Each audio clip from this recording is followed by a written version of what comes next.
It started off as kind of a personal quest, I guess. I mean, being involved in hip hop as a DJ, and I had friends who were dancing around me, and we're all Asian American that were doing it. But the main narrative is it's not really an Asian thing to do. So I was trying to have these kind of existential questions about like why am I doing this?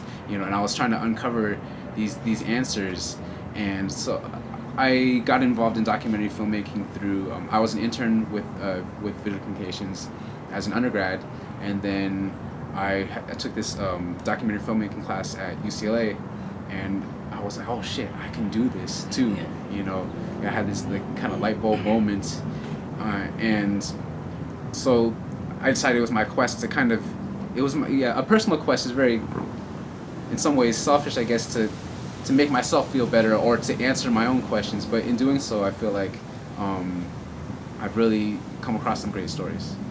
I decided to focus on the Hmong community because I was looking for stories about Asian Americans doing hip hop that I hadn't heard about before, and there's a lot of, I think, especially today with a lot of the dance shows, you see a lot of Filipino Americans that are dancing b-boys, America's Best Dance Crew, and So You Think You Dance, a lot of those shows.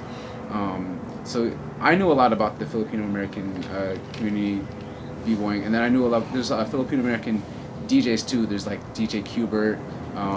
There's the LA's own Beat Junkies, on DJ Qbert's crew, the Scratch Pickles, and there's been a lot of DJs that I've seen that were Asian American, but I wanted to find out where else does it extend.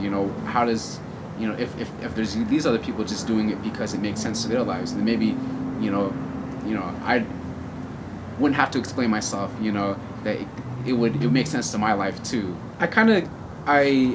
I go through that in the beginning. I kind of have this dramatic sequence that tells the history of how the Hmong community got to the U.S. It's like almost it's very epic. That's I guess I'm not gonna give the rest away, but it's very epic the way it kind of unfolds, and you're in this kind of epicness, and then all of a sudden, whoom, you're in Fresno, and these kids are breakdancing.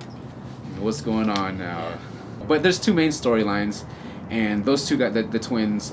They go by B-Boy, Impact, and Villain. They'll be here for the premiere. That would be great. Yeah. And